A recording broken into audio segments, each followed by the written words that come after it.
Brian Smith here, and welcome to the Dreampath podcast, where I try to get inside the heads of talented creatives from all over the world. My goal is to demystify and humanize the creative process and make it accessible to everyone. Now let's jump in. Today we talk to Bettina Gilois. Bettina is an award-winning screenwriter and author whose awards and nominations include the Humanitas Prize, the Black Reelz Award, the Movieguide Award, an ESPY Award, and a nomination for an Emmy. After acquiring an art history degree from Columbia University and working at Andy Warhol's factory, she began her writing career with Joel Silver and Warner Brothers, and has since collaborated with such notable artists and producers as Jerry Bruckheimer, Joel Surnow, Norman Jewison, Michael Mann, Martin Campbell, William Friedkin, Queen Latifah, James Coburn, Kevin Costner, Christian Bale, and many others. Her films include Jerry Bruckheimer's Glory Road, for which she was nominated for the Humanitas Prize, McFarland USA starring Kevin Costner, as well as Bessie for HBO starring Queen Latifah, for which she was nominated for an Emmy for Best Screenwriting. Her other produced projects include uncredited work on The Hurricane, for which Denzel Washington won the Golden Globe, and The Mists of Avalon with Angelica Houston.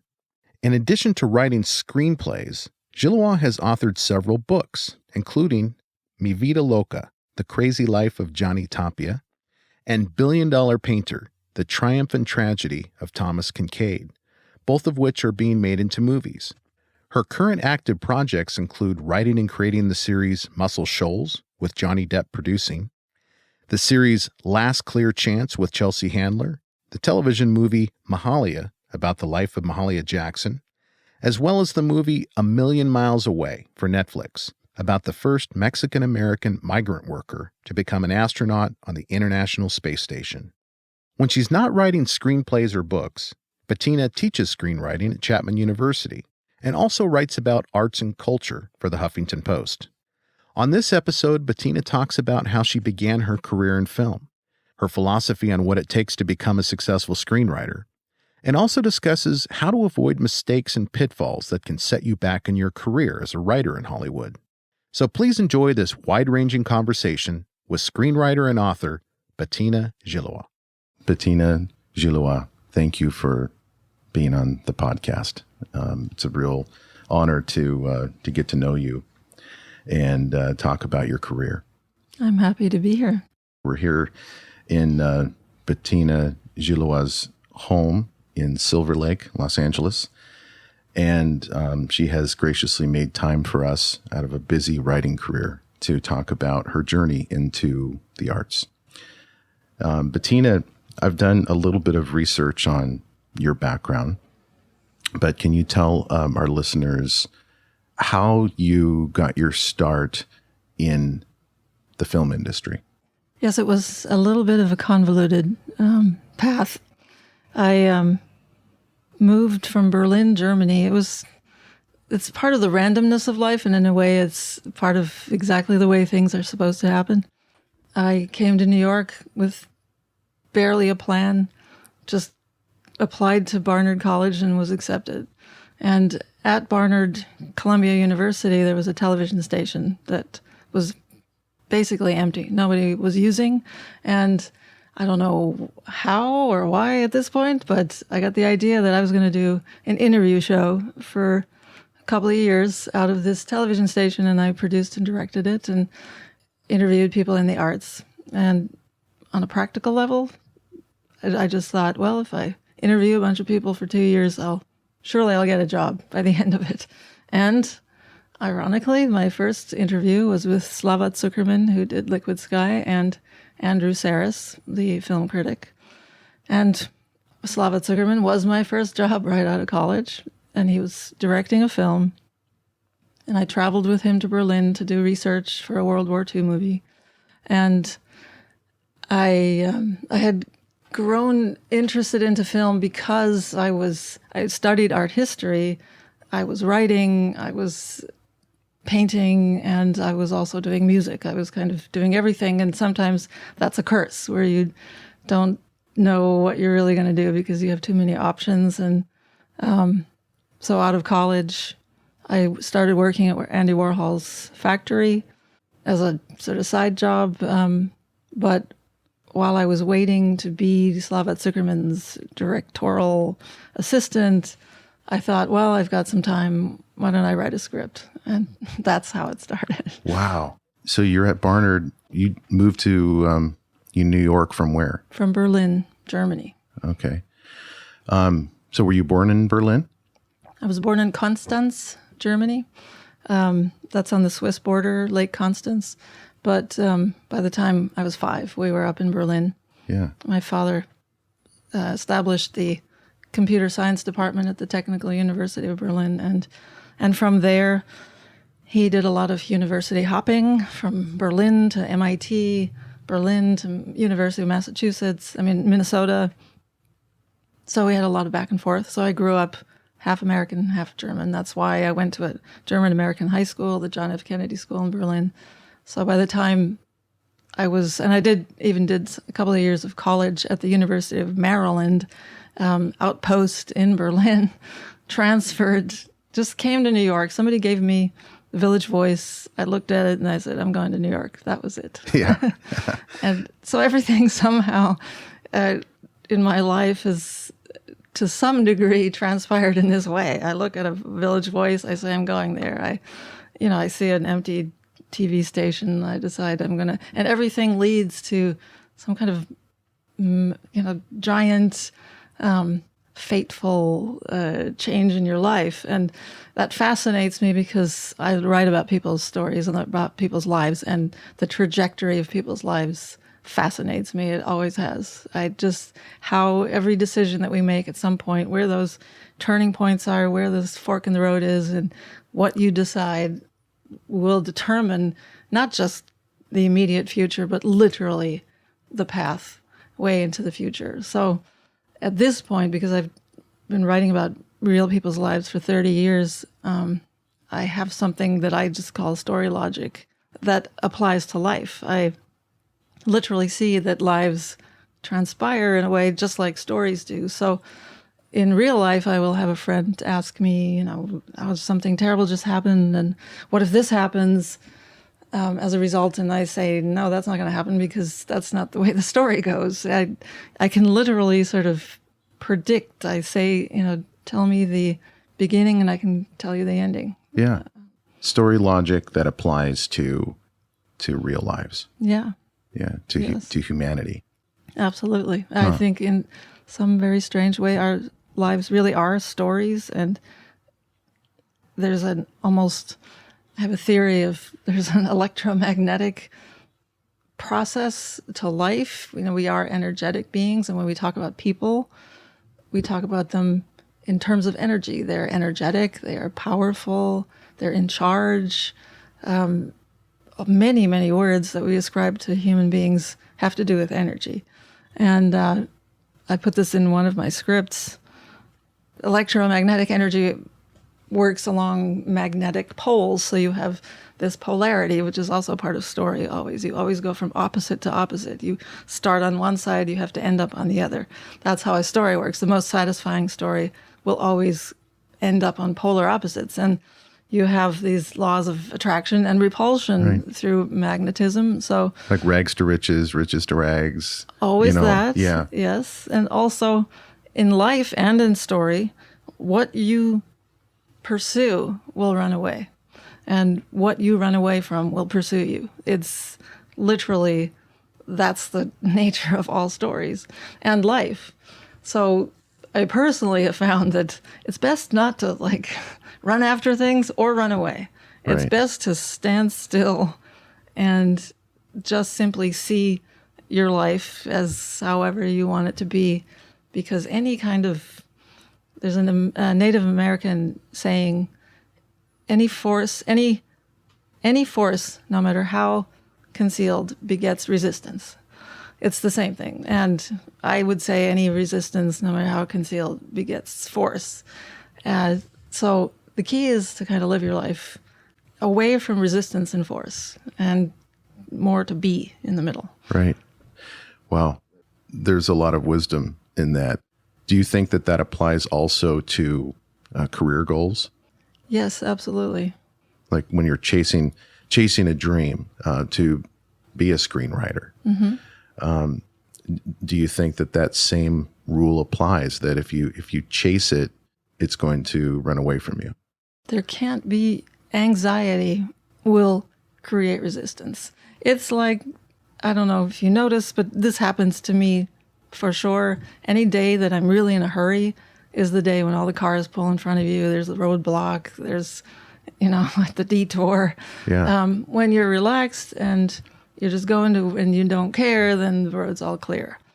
So in some really bizarre way, I just have to say this is based not on some thing I'm following, or this is literally based on 30 years of analyzing and looking at people's lives and observing, because I'm constantly thinking about life and observing how reality works somehow for people and in story. So it's, yes, I mean, you can have a goal. You want to be a writer, and it's not going to run away from you if that's what you really want.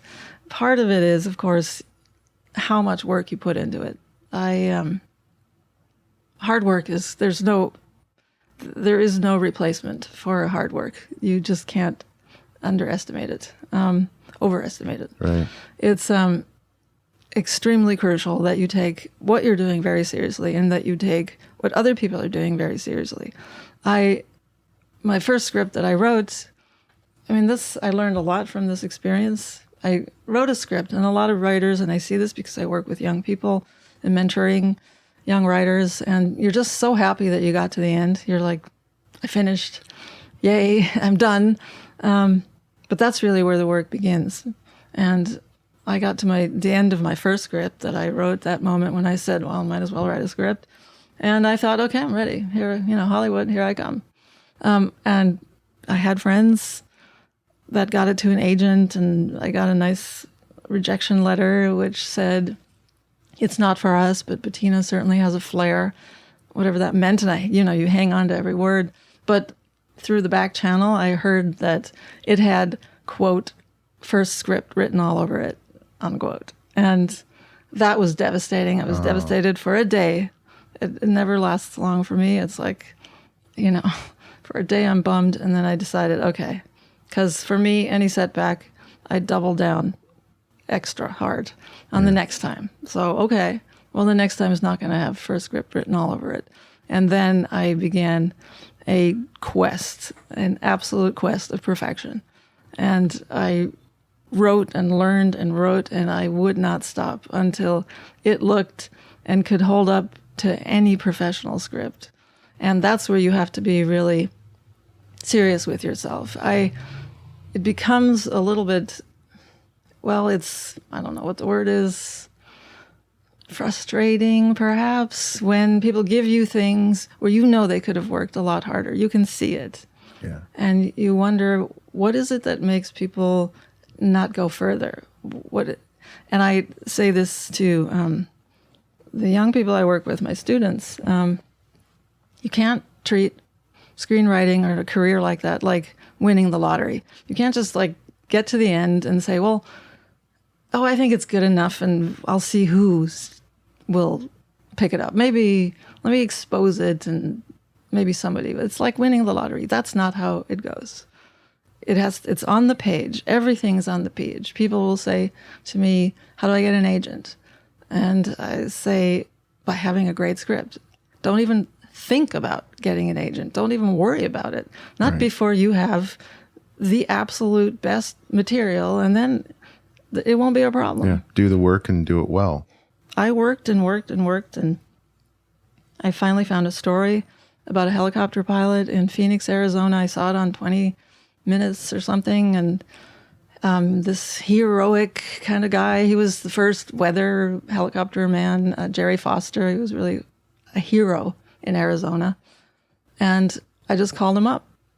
Got on the phone, found him, and said, hey, I'd like to write a movie about you, or I'd like to write a story about you. And he said, well, come on down. That's something, by the way, for any writer, if you're interested in writing true stories, people are very open and very accommodating and very happy to talk to you, to invite you into their lives, especially young writers, because they know you don't have an agenda. You're coming from an earnest place. And so I went down to Phoenix, and I flew around in a helicopter for a week.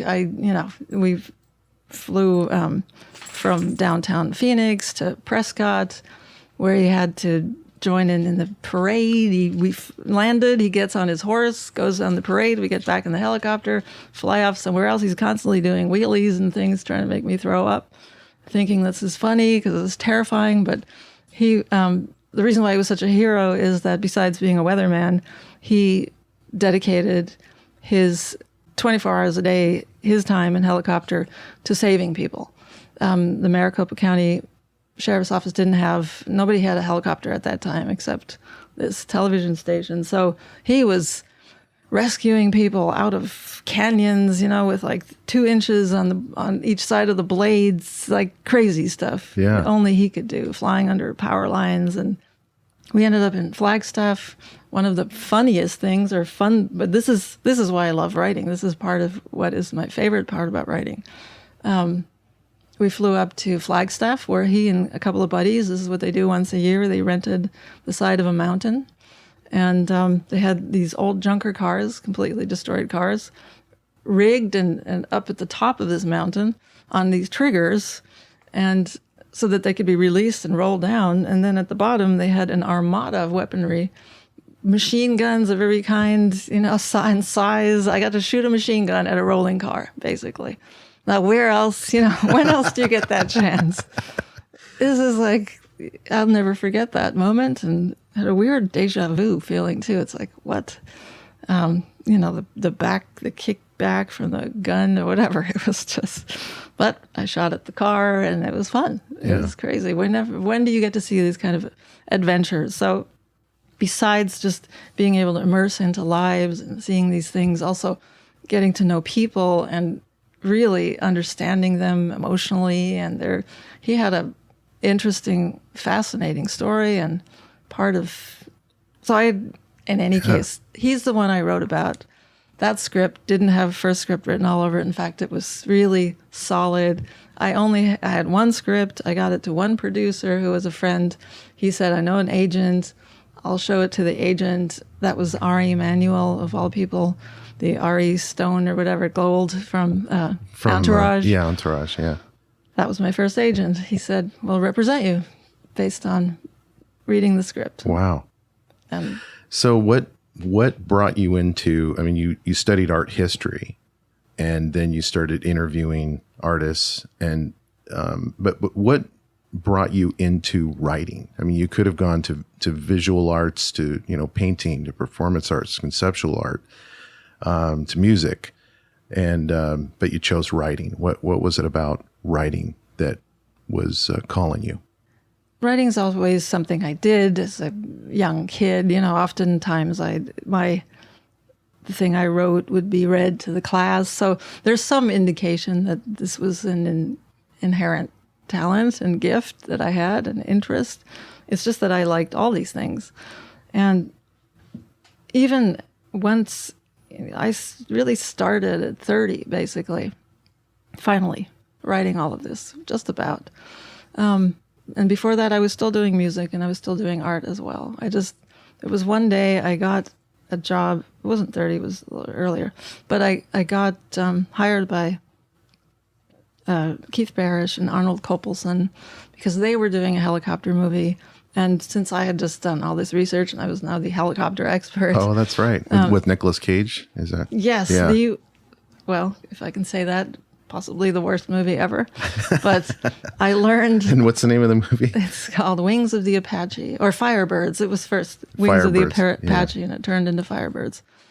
They just had the concept, and they had this kind of written thing, and they wanted me to look at it, just to ask, what do you think about this? And I wrote a 30-page dissertation, literally, on what is wrong with their idea and what the nature of a helicopter is, and why, how helicopter movies need to work. So they hired me on the spot. There's another thing I'd say: overkill never hurts. Like, somebody says, "What do you think?" and you give them a 30-page treatment of your ideas, you're likely to get hired. Well, yeah. There's something about I've gone into meetings where to potentially, adapt one book, but I know that there are other attending books that are part of this project. This was something with Maya Angelou and Tavis Smiley. I didn't read one book. I read all 7 of hers. I just read 9 books.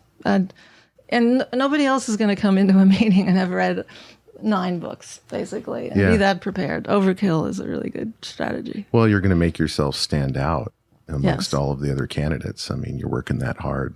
I think that's a rare quality in anyone. So you get involved in Firebirds, and what was it like to be involved in a Hollywood project like that? I know you'd worked on Liquid Sky, but I don't think Liquid Sky was really Hollywood. It looked more like avant-garde.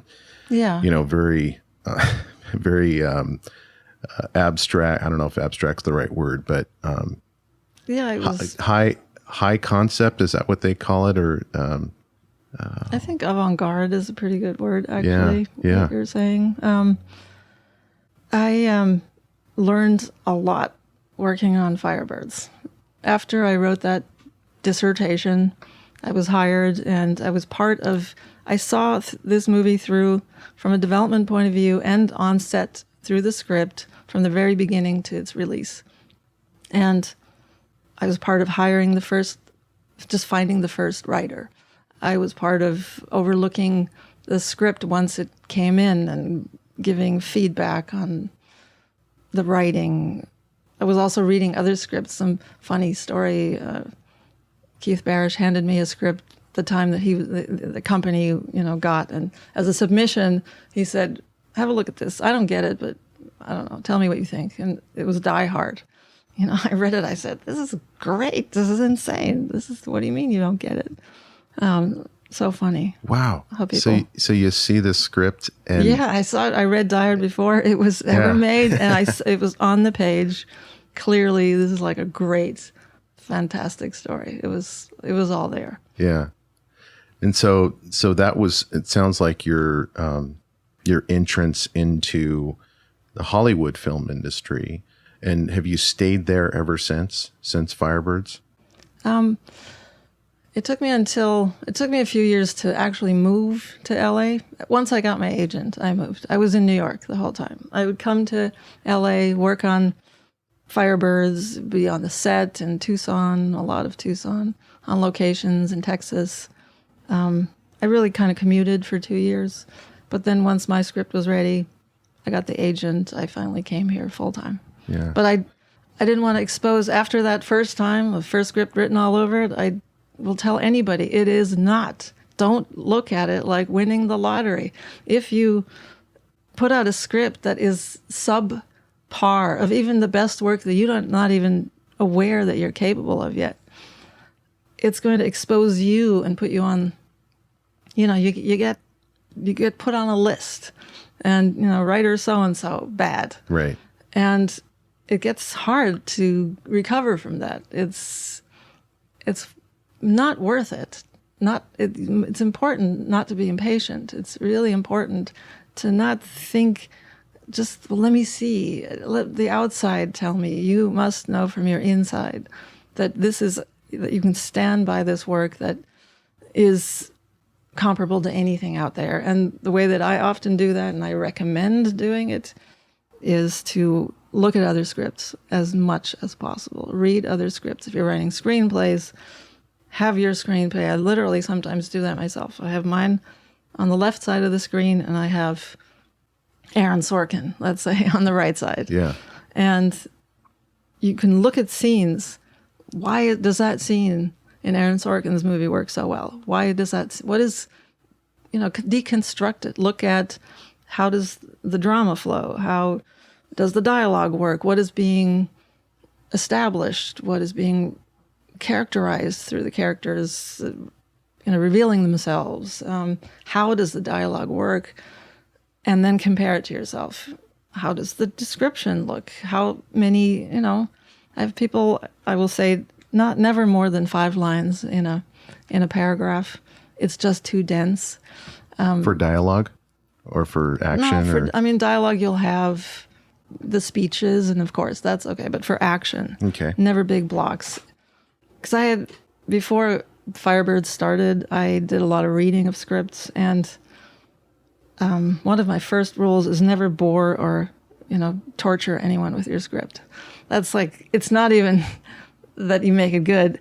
Like, don't really like torture somebody with having to read what you've done and didn't bother to make look good and feel good and make easy to read. Make it not awful. Yes. Chewing through 10 million words, like too many words. Yeah. I could have a t-shirt that just says too many words. And you teach screenwriting, right? I do teach screenwriting. Yes. That's down at Chapman? Mm-hmm. How many years have you been doing that? Well, for 8 years as well, which has really been kind of crazy. Yeah. It's really like 2 careers, but it's fun because I can bring the professional right into the classroom, and I have a great relationship with my students. I mean, they're just fun. We make it fun. So, and I'll give them, it's more like I'm a writing partner with them or a collaborator. And so my feedback is not academic. It's very professional, and they know that. Yeah. And having been in academia for 8 years teaching screenwriting, do you have hope for the younger generation of writers that we're going to have the same quality or maybe even better quality scripts coming into Hollywood and independent film? Mm-hmm. Yes, good question. If they take my class, I do. But often I see sometimes I'll get thesis students who, after 4 years, there's a lot that can be taught that isn't. And I've been formulating it myself for 8 years now. Before that, I didn't have a language for it because I didn't study it in that way, and which is good. I think I have my own rules of writing, and I share those with the students. And I wrote an extensive blog for the literary magazine at Antioch University, where I did my master's in creative nonfiction. And a lot of my rules of writing are there. But they are the process of 30 years of writing, basically. I have accumulated these rules, and some of them are very practical, like I will slash them in a student script all the time. We do this all the time. You'll start a dialogue, you say, well, comma, I think I'm going to go now, slash any word that requires a comma right after it at the beginning of your dialogue, cut it. It's fine if it slips in there as we're kind of writing because it's sort of how we think and we think people talk, but it becomes like this line leak. I call it a line leak. I'm going to go to the store now is much stronger than, well, I'm going to go to the store now. It sort of takes the energy out of the entire line. Yeah. So it bleeds out the energy. Right. So I just slash them. I would imagine that actors would naturally, if it's going to work, they're going to put a well in there. Yeah. But that's not the screenwriter's job to be that nuanced with it. Yeah. An actor may feel that, and that's fine. But you can do this as a test. I'd cut that stupid word, that one letter word with, 2 letters, so, comma, out, and read the line again and just see how much punchier and stronger and more direct it is. Yeah. What do you make of writers like David Mamet or Aaron Sorkin, who their characters speak in a very distinct, I mean, you when you watch an Aaron Sorkin project or a David Mamet film, they're like, yeah, this is Sorkin and this is Mamet. And so in some ways, it seems not very real. I mean, it's not the way people talk, like West Wing. Mm-hmm. It's just a completely different universe that they've created with the patter. Do you do the same thing with your writing, or do you try to be, because you're in a biopic sort of paradigm, I think. Mm-hmm. A lot of a lot of your projects are. do you try to be really nailing the characters like 100% in terms of their essence, as opposed to, you know, the Sorkin and Mamet signature flair, I guess you would call it? Right. Well, they're particularly like extreme in their identification through how they write dialogue, which I admire in both cases. But yes, I do that too. I don't do it to that degree, but it is extremely important. I don't write like people talk, because the way people talk is really boring. It really is. Okay. The everyday talk, I call that empty dialogue. If you find yourself, hi, hello, come in, sit down. Yes, no, thank you. All those things are absolutely meaningless. Slash them. It's better to have nothing. I had a student who had a script where mother opens the door and daughter says, hi, honey, come in, thank you. And I said, it's better if they say nothing. She opens the door and she just walks in, and then we're wondering what's going on between these two. Mm-hmm. Or I said, have her say, what took you so long? Instead of, hi, hello, what took you so long? Goes right into an action, an attitude, there's backstory to that, there's tension. So immediately we're interested. If you have hi, hello, nobody gives a crap. It's like it goes in one ear, out the other, and you're not engaged. It's very important to basically have almost every single line in your script not be ordinary dialogue. Yeah. Find a different way of saying the same thing that we say over and over and over again. By inverting it, by finding it, making it humorous, making it an argument, whatever it is extremely important not to write plain old dialogue like the way people talk. Right. And when you're looking at a life, a real life that you're trying to put on a page, you are picking and choosing moments that are not ordinary either, because most take a life from being born to the time they die. A lot of stuff in there is a lot of stuff in between birth and death is just not film worthy. You know, it's boring. Yeah. And so what is your process for choosing the events of someone's life to go into the story logic and to the 3-act structure of a film or a made-for-TV movie like Bessie or McFarland USA or Glory Road? Yes, there is a process, very specific. I literally think, or I ask myself before taking on a project, and as I'm, let's say, constructing my take or whatever, what is the deepest truth about this person or this story that I can tell? What is the very deepest essence of the meaning of their lives or the meaning of what they do? So taking Glory Road, for instance, I loved that story. The minute I heard about that coach, I heard about the team. And the essence there was this coach wanted nothing more than to win. That's all he cared about. And then he recruited 7 black players when you didn't do that. And then in the final game, he sits out half of his team. For any coach, especially somebody that ambitious as this coach was, and he's in the biggest game that he most likely will ever be in his life, and he sits out half his team, the white players, to just let the black players play. That still gives me goosebumps just saying it now.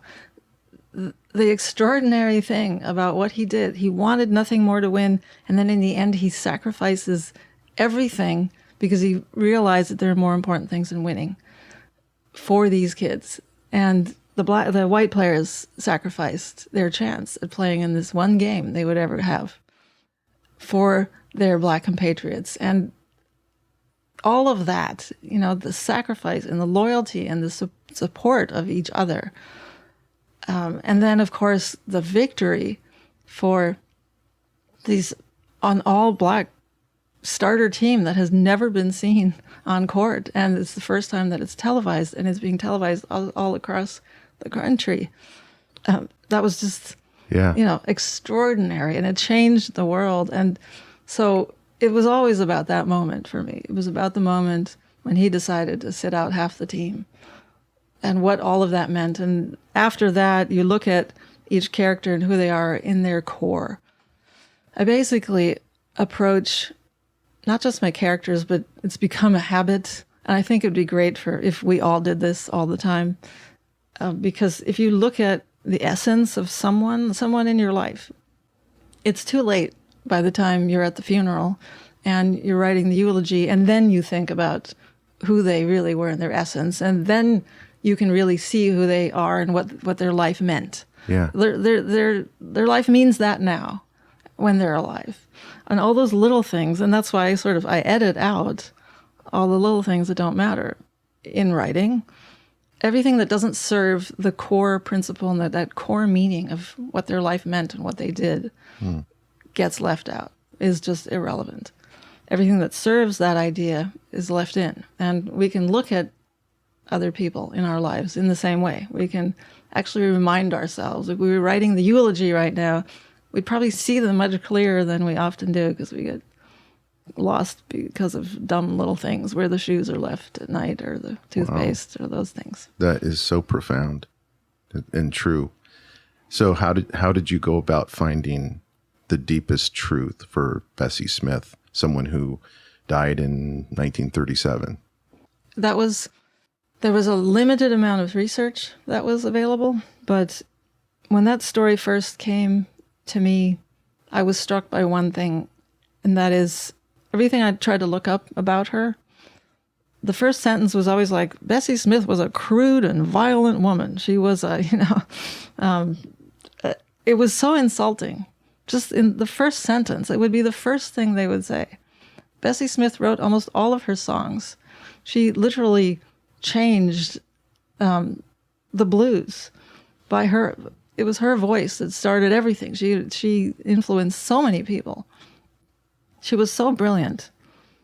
And yeah, she could punch a guy's teeth out. But what's wrong with that? Right. That doesn't make her a crude and violent and these disparaging terms. And that's part of what I do too. I kind of have to, but I do fall in love with my characters. And I become their greatest champions. I decided I want her story to come out that dispels all of this nonsense and it shows her in her brilliance and celebrates her, and so that we stop writing ridiculous articles that start with those words. Yeah. And how did you approach the issue of her sexuality? You have this strong female Black character in the 1920s and 30s who is bisexual. And I would imagine that there's not a lot of information out there to really understand her, that aspect of her. So how did you approach putting that on the page? Well, there was some information. There's one great book about Bessie Smith, and it had a lot of anecdotes, and you have to kind of remember the 20s were really crazy times, like crazy times. There were like sex parties, and I mean, it was a crazy time. So it's not just her. There was a lot of just wild and crazy fun people were having in the 20s. So that there's an anecdote where she went into it was a kind of ball. It had some aspect of not cross-dressing, but some fun raucous ball was being had. She comes in and she always had her moonshine, and she lifts her glass in a toast and says, "Here's to all pussies and assholes. May you always have a pleasant feeling." This was her, irreverent, body, confident, funny, and complex. She had a gay music director. I forget who it was, but there was an instant where she told him, "You're coming with me tonight." And he's like, "No, but I'm gay." She says, "No, it doesn't matter. You're with Bessie Smith." It's like, this is, she took there was no holds barred. She just basically took what she wanted. And for a woman in the 30s and the 20s, that's extraordinary. And she was a superstar.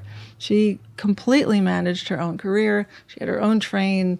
She lived in her own world, and she did all of that. Yeah. And she did it traveling through really dangerous parts of the country. Dangerous parts of the country. She had men, she had women, she had lovers all over the place. And it was part of the life. It was part of her voracious sort of taking in of life. Right. A trailblazer in more ways than one. This is one thing that I think I often write about. And I think that comes from having a father like I had. He came from a little town in Germany and ended up, teaching at MIT, establishing the computer science department. And he became a pioneer and a vanguard in computer science and supercomputers. And in the 90s, his institute, under his leadership, had the fastest supercomputer in the world. So I saw my father go to the very top of his field, and I learned from that there are no boundaries. The boundaries in life are what you set yourself. It literally, if you don't see them, you can go as far as you want. But my father was also complicated. He was moody sometimes. And my mother always said, complicated or geniuses basically are complicated people. They have to be in order to do what they do. Yeah. So I've kind of become the great apologist because all geniuses, it seems, there's a real problem with writing about geniuses because they're all assholes. You have to break the rules to be visionary. You have to break all rules, and those are often societal rules too. So Aaron Sorkin, for instance, solved that. I know what he had to do. Because I've been looking at because I've written about geniuses and looking at genius movies. Aaron Sorkin solved it in Facebook or a social network by calling him an asshole, in the first scene. So we got that out of the way. So the movie was solved because it's literally sometimes hard to write about a genius. And I think Bessie Smith was a genius in that way. But some people would consider an asshole. I like that. I like the rules breakers. I like the people that make changes in life and that are those visionaries. I don't think you can come up with something that's different without bumping up against, the rules. Yeah, I just saw the new David Crosby documentary. It's called David Crosby, Remember My Name. And one of the themes, and he's a musical genius, obviously, with Crosby, Stills, Nash and Crosby, Stills, Nash and Young and all of his solo work. But, one of the themes of the documentary was that he's an asshole. And he, be the first to admit that. And it's a lot of it is about the relationships that he has damaged throughout the years and preserved. And but it's interesting to, I think they make for interesting characters on film, assholes. Yeah. It's that juxtaposition of, everything that they give to the world, the gifts that they give, but also the struggles that they have just in ordinary relationships, just being just being nice to their spouse or their kids, So your dad, you say he was complicated. Did he provide an example, or do you look to him as an example of a work ethic that you adopted? And, does that explain why you're such a hard worker in some ways? Yes, why I read 9 books for a meeting. Right. Yes, absolutely. Yeah. You can't go to the very top without taking everything out of yourself with all your strength and going all the way. You do have to take it seriously. So if you do want to do your little thing, that's fine. And you want to have your little success, that's fine. But I've never somehow looked at doing anything worthwhile unless you go to the very top, basically. And that I for sure learned from him. And definitely the work ethic, that is this family. My daughter just has inherited the same thing. It's sort of like being passed on from each generation. Well, yeah, she sounds pretty amazing. Just her trajectory in academia right now is, we haven't talked about that on mic, but your daughter's sounds like she's a genius herself. Yes. But hopefully a nice genius. Yeah, she's not, the rare, as she should be, a little bit more of an asshole sometimes. Right. I think. So but she's still young. She'll get there. McFarland USA, was that your first time working with Disney? No, Glory Road is also. Oh, it's a Disney film as well. It was Bruckheimer, Bruckheimer's deal was with Disney, so McFarland was the second Disney film. So I would imagine that you had a lot more access to material because that track coach is alive and was probably cooperating with the project. Did you go spend time with him like you did with the helicopter pilot? With him and his wife, yes. Yeah. Yes, but I have to say about Don Haskins, I did drive down to El Paso. I found him, tracked him down, talked to him, promised that I would tell his story right. He had already had his rights tied up, so he was alive, and he had 2 more years of his rights being tied up, and he and I talked for 2 years. I talked to him about catfishing. Just basically, he'd call up, Bettina, how's them catfish up there? And I'd be, they're great, Don, you got to come up. I was living on a ranch at the time, so there was a lot of, always, the contact, that's part of it. I loved Don Haskins. He was a big bear of a guy, and he called me babe, and it was just hysterical. And when his rights became available, he called me and said, are you still interested? And I said, yes, give us a week. And set it up, and the rest is history. And the last conversation I had with him before he passed away was where he said, thank you for telling my story right, like you promised. And that means more to me than anything. I believe writing about people is an enormous responsibility. You literally have their entire lives and legacy in your hands, and which is why I also really want to look at what they did and why they're important to bring that across. And that's the most satisfying story to tell. So with the Whites, yes, that was traveling up to McFarland and also talking to the runners and meeting those families.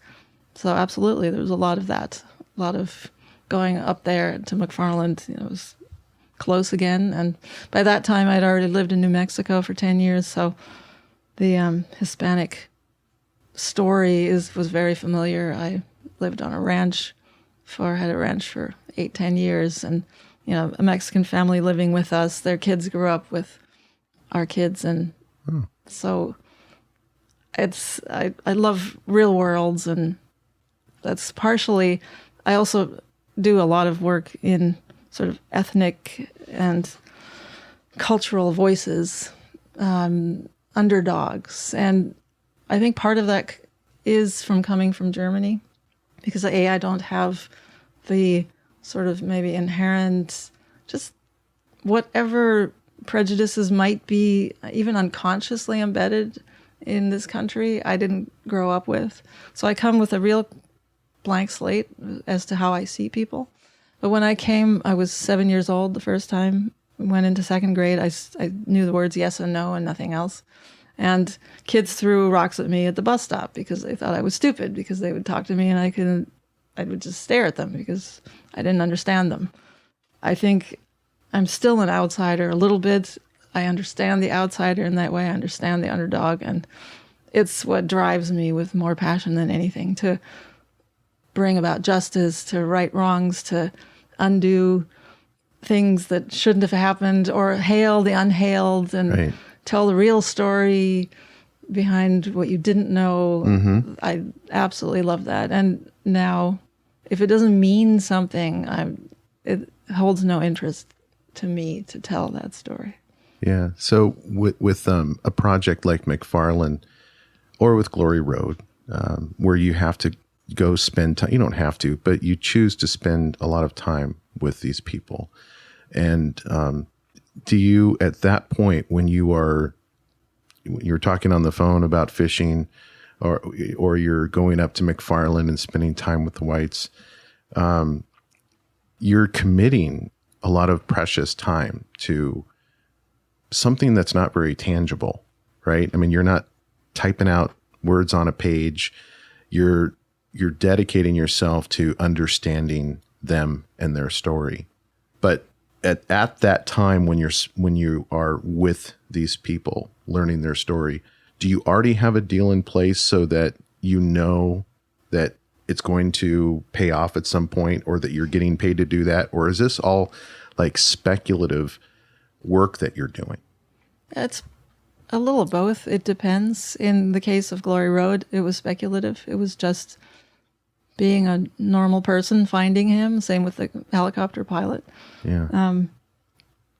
In the case of McFarland, there was a producer, Mary Martin, who had signed basically the entire town's rights up. I just probably had 100 people, life rights tied up. So she came with the project already sort of put together like that, looking for writers.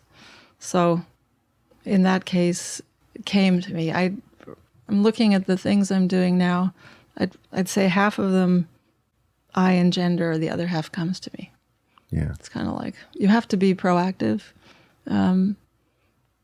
I also advise my young writers to think about your brand, really, and not in a cynical way at all. It's just that I'll see, let's say, young writers. I had a friend, this is my cautionary tale, always, a long time ago, who went to AFI, who won basically, the equivalent of their Oscars for a screenplay that at the time got him an agent immediately. This was in the 80s, and people were, a lot of buddy pictures. This was a buddy picture. He was like the next Shane Black, basically. That's what was the expectation, and he was well on his way. And he followed up that script with a kind of oddball comedy about a giant weapon. It was an absurdist comedy, and was so different that within a year he was back in New York selling insurance. It was like over. Yeah. Because agents need to be able to say you are a commodity of sorts. It's just like, you can think of yourself as a doctor, perhaps. Somebody's not going to say, if they're looking for something, I need a writer who can write this historic piece. Well, I've got a writer who does historic pieces. I need somebody who does this story. I've got a sports story. Well, I've got a perfect person who does sports stories. That is how it works. Right. Right. And if you go to a doctor and they say, I'll do surgery on your brain, and I'll take care of that, I'll remove that mole. Exactly. You're like, wait a minute here. Yes. And you start to not trust it. And that is literally what happens. Yeah. You don't trust that writer anymore who has two different things. And already if you just have two different things, they don't know how to sell you anymore. They don't know who you are. And the one, it contradicts. It's literally like they cancel each other out. And you might as well have nothing. It's terrible, but it is also logical. Right. How else are they going to be able to support you? So I really counsel for students coming out of, let's say, grad school or thinking about their portfolio. I personally recommend, unless you're an absolute genre writer, but we'll put genre aside for a second, to come out of school with, let's say, 3 projects. If you're interested in doing features more than television, I would say have 2 features and 1 pilot, because TV is important these days. Yeah. And if you're more interested in television, I would have 2 pilots and 1 feature, because it's always helpful. This is the ideal portfolio.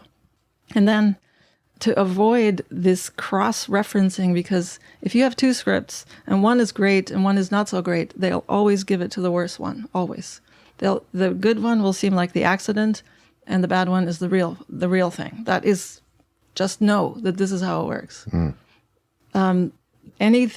Don't expose anything if it's not as good as whatever you just showed them, because it always takes everything down. So to avoid this comparative cross-referencing where things cancel each other out, I say do 1 adaptation, 1 true story, and 1 original. So that makes them just different enough where people are not going to say, oh, well, this original was good, but this original was not so good. So the not so good is who they really are. You said earlier that you recommend that aspiring screenwriters read a lot of screenplays. Where is the best resource for that online? I know you could probably order them on Amazon, which would be expensive. Is there like a free database somewhere? Well, I use Script City for if you can't find it online. Script City is pretty good, and they'll send you a PDF of a script. They have a lot that you can't find usually. Otherwise, whatever movie that you're looking for, you just write, big movie PDF. If you just include PDF, all the scripts will come up, or big movie script PDF. Right. So there's a couple of them, Simply Scripts and Drew's Scriptorama and a bunch of places. And there's a couple that are very good having television pilots too. So, but it just comes down to the search, a couple of keywords, and you'll find it, and you'll see very quickly if it's not there, and then you can call Script City if they don't have it. I'd like to talk a little more about the branding that you mentioned. And if you go to your website, it's very apparent that you have a brand, that you have been doing a lot of biopics. And I don't know if that's really 100% accurate to call it a biopic when, you're not talking about someone's entire life. Maybe just like in McFarland USA, it's just one piece of their life. But is there a danger of being typecast in a way as a screenwriter if you stay too on brand for too long? Not for too long. I mean, let's talk about genre. Like I said, let's put that aside for a second. Genre can be great if you want to do, let's say you do thrillers, then just do thrillers and be a really good thriller writer, or horror. But the thing about genres, I've seen this happen, is that genres they go for a while in a trend and then it changes. And you can find yourself obsolete. You had a certain brand with the genre, and then suddenly the genre changes, and it often does, and then there'll be a new thing for 10 years. And if you can't make that transition, or if you're just kind of associated with that former way, you can find yourself obsolete. That's the one risk, I would say, with genre. Like the buddy movies have changed over time, yes, too. Yeah, a lot. Yeah. So there's a certain expiration date potential, anyway, in being too like genre. And genre means really like horror is driven by the genre, Now you can have character-based genre, perhaps, but then it starts to get into character-based drama, which just has a genre element. If you write about real things, about real characters and things that are greater than just plot and genre, you can write forever, I think. You could call that the A-list writer, and the A-list writer deals with, and that's what I consider more, let's say, like American Hustle is not a biopic, but it is about a true story, and it's about real people, but it's a certain event in time through characters. You'll find A-list writers like Sorkin or writing sometimes history, sometimes if you look at Sorkin, it's a pretty good idea of mixing it up a little bit, but there's always a through line of that the characters are really strong, that sometimes genre is a little bit more highlighted, but characters drive everything. And so if you're writing good characters, you're still writing about life. And if you're writing about life, then you have something that endures. If it's about plot, it's has a minute or two of life and it's gone. That's why Glory Road and McFarland, Glory Road is still playing all the time. It's still as relevant now as before because it tells about something more than just sports. It's by far more than just a sports story. And same with McFarland. It's just about human truths. And that's why, again, when you come back to what is the deepest truth to tell about this? What is the deepest meaning? What are the human themes in this? Right. Why does it matter on a human level? And people love that. And what a great brand to have is to find and tell someone's deepest truth. Yeah. I mean, that's what you're doing. Yes. Yeah. Well, how did you get involved with the Muscle Shoals project that you're working on? Is that something you can talk about? Yeah, sure. Yeah. I mean, that came to me. That's one of those where my agent just said, "Are you interested in Muscle Shoals?" I said, "Yes." They said, "Great, there's a book. It's based on a book." They just sent me they had a lookbook kind of, short summary. But I got the book and I read the book before I went in. Nobody asked me to, but there was no way that I would not prepare like that. And I read that book, Rick Hall's book, and I just lost my mind over his story. It was just so amazing. I just sort of the rags and to riches is the most extreme I had ever seen anywhere. He grew up poorer than poor. I mean, just like poverty line is what they aspired to. They lived in a shack in the mountains. They didn't have beds. They slept on hay bales. Snow coming through the roof, no shoes in winter, no outhouse. That's fancy, like tree stumps is what the bathroom was. He went from that to producer of the year in the world, 20 years later. And I'm just fascinated, and I think that's kind of my father's trajectory too. And I think perhaps it's just in me, but fascinated. What does it take to go from that place in the mountains, with nothing, to taking over the world in your field?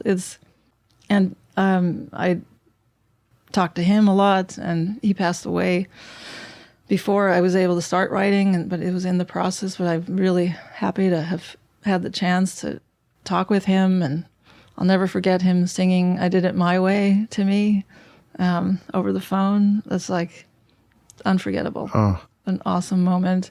And I've talked to his wife a lot then and since, who is absolutely just wonderful. And that's the thing. I really care about these people that I write about. And I'm still in touch with the helicopter pilot, and I'm still in touch with people that I've always written about, because it's much more than just, a project to me always. Well, I imagine those connections, they're so strong that they're not going away. No, you know everything about their lives, and you love them because you know everything they went through, and it's your job to also feel those feelings and impart them.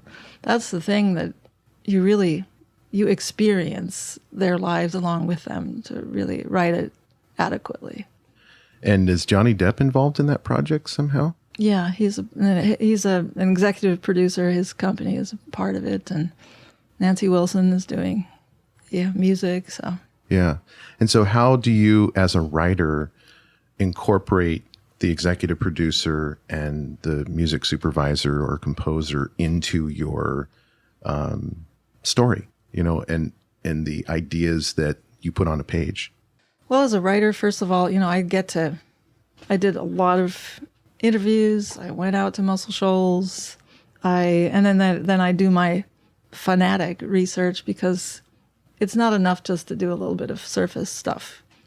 I read newspapers from that time, 1961, 1962, went through copious archives.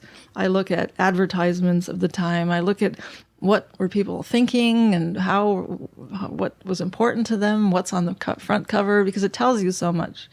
And part of what's really fun there is I unearthed the whole sheriff. I just thought, okay, you're in a small town. It's not just about the music. It's about Rick Hall and his wife and their lives, and it's about this studio and this incredible thing they did in the middle of, Alabama, segregated Alabama, to where you have Etta James and Aretha Franklin and Wilson Pickett and Jimmy Hughes and all sorts of people coming out of this little tiny place and literally changing the face of music. How does that happen? And it happens through the complexity of life, really. There is this is the polarity. There's always these antagonizing forces everywhere, even within a person. Yeah. And Rick Hall was deeply troubled. His mother abandoned the family when he was 4 years old to become a prostitute. So she would rather become a prostitute in a brothel than be his mother. You cannot tell a child in any more straightforward way that he's absolutely meaningless than that. And that is a pain that he never really overcame, and that's what drove him. And there's always that inciting incident in a person, I find, that is the drive for your life. I can find it in my father's story. I see it in Rick Hall. And I always look for it. If I meet somebody and I get to interview them, I try to find that thing. And it's really that moment. Right. That created the drive. And I would imagine that trauma like that is something that not only motivates you, but also perhaps impairs you in some way and explains a lot of the dysfunction in people's lives, and that, probably can be captured on screen as well. That trauma is not always going to be used in a positive way by the people that endured it. Right. It's going to leak through into, their relationships and things like that. Yeah, that's where the asshole thing comes into play sometimes. Yeah. Frankly, but it's a part of what it was necessary for Rick Hall. He had to be an absolute perfectionist in order to do what he did. And that meant he was not always nice to people. Yeah. But to pull that off in that place, that was all coming out of him and all out of that pain. When do you expect that project to be completed? It was set up at ABC, and then the merger with Fox and Disney and all those things happened. So everything slowed down on the ABC side. But it's moving forward with E1. It's just sort of like shifted in terms of who's behind it right now. Yeah. So do you think it might make it onto TV in 2020 or? Yeah. It's ready to go in the sense of the pilot's there. The story's all researched in there. It's really just sitting there. Yeah. So I'd like to go back. I would kick myself if I didn't ask you about Andy Warhol and your time working on the miniseries that was in the 80s, right? Yes. Yeah. He had this television series called Andy Warhol's 15 Minutes. And it was 15 minutes long, and he did a couple of interviews. So at that time, I was a PA, plugging in the lights and stuff, and got to watch everything from behind the scenes. And he interviewed Paulina Poroshkova. She was the big model at that time, and Robin Leach, who I'd like to see. My favorite moment was seeing the conversation between Robin Leach and Andy Warhol. Is that the Lifestyles of the Rich and Famous guy? Yeah. He had the big show, Lifestyles of the Rich and Famous, and he was standing in front of Andy, and he's yelling at him because he really did yell all the time. He just couldn't speak in a normal decibel. And he was telling him how this is so great, and just wait till his show goes into syndication. It's going to be a money-making machine. Those words. And Andy's just standing there, his arms folded, nodding with his wig, and the disparity of those two was hysterical. So I did a bunch of that while I was writing that helicopter. My first script, the bad one. Did you think he was a pretty good interviewer, Andy Warhol? He was eccentric. He was fun. He was great. But he was eccentric, like all geniuses are. And I had a portion of my life, and that's why I've lived on ranches and dealt with cattle rustling. I'll drive shotgun with the cartel in Albuquerque, or the machine guns in Arizona, or I'll be jetting to Saint-Tropez with people in private jets of John Yannelli. I've been all over the place, and part of that is an adventure. Part of my adventurous life was when I came out of college, and I had done a bunch of interviews, among them several artists, and I wrote for the art magazine too and did some interviews. I met Larry Gagosian, the art dealer, in an elevator, basically, literally. I met him in an elevator. He ditched his date, and I became the next must-have acquisition. And we had a fabulous 5 years of adventures together.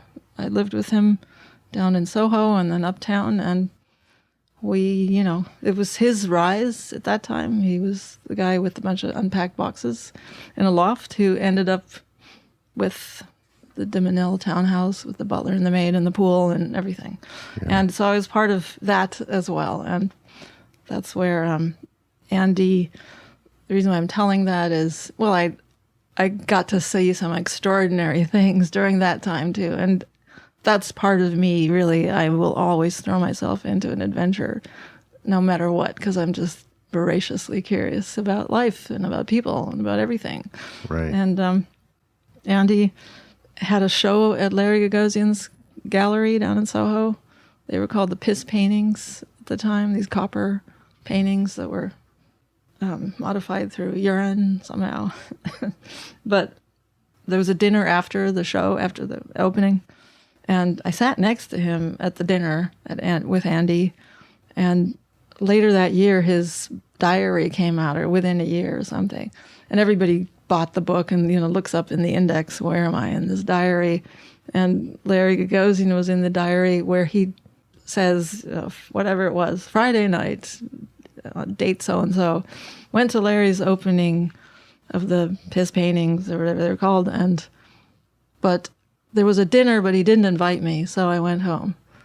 And he claimed that he had been disinvited, which would be a terrible thing to do to Andy Warhol or any one of your artists. Yeah. Which of course never happened. I sat next to him, but it tells you a lot about how much fiction is in his story, and that's okay too. Yeah. We write our lives in one way or another. I read on your website that the Thomas Kinkade book that you wrote is going to be made into a movie. Yes. Is that going to be on the screen anytime soon, or what's the status of that project? It's being written by, and but I've blanked the name right now, a writer who is doing some big, like, Avengers type films, and he's writing this one. So he's been very busy. So apparently a process that was anticipated to be quick has taken a couple of years. But so I can't anticipate exactly when, but the last thing I heard was that is nearing completion, and that could be this year or next year. That'll be awesome. That's a great story. The book writing is another factor. I decided at some point I want to write books as well, because I just want that platform. I decided it would be nice to have another platform. I can always reverse engineer something. I can write a book that can become a movie. Right. And the way I write books is that they're very cinematic, because coming from being trained as a dramatist, essentially, I'm still telling stories dramatically. And same with the Johnny Tapia book, which I'm very proud of that. I knew Johnny Tapia very well, but I wrote that whole book sitting in my room, and I basically channeled, Johnny Tapia, the Hispanic boxer, right, speaking, having somebody speak through you like that. It's basically one long monologue. It was a fascinating process, and I really loved it. Oh, that's exciting. And all those books are being made into movies, right? Yeah. Yes. That's incredible. I don't know how you find the time to write screenplays and books and teach screenwriting and be a mother at the same time. Yes. I just work constantly. So where can people find you online, social media or otherwise? Well, I'm on Twitter, not very active, but I'm there and reachable. Instagram, Facebook is, that limited thing. But I have my website, bettinagilois.com. And I love people. I love talking to people, and I love being helpful in some way or another if I can be. Yeah. So I'm to be found. I can be Googled. I'm there in one way or another. Well, Bettina, thank you so much for talking to us on Dreampath. Thank you. Hey, thank you for listening, and I hope you enjoyed today's episode of the Dreampath podcast. If so, I have a favor to ask. Can you go to your favorite podcast service and give me a rating and review? Your feedback is what keeps this podcast going. I appreciate your time, and as always, go find your dream path.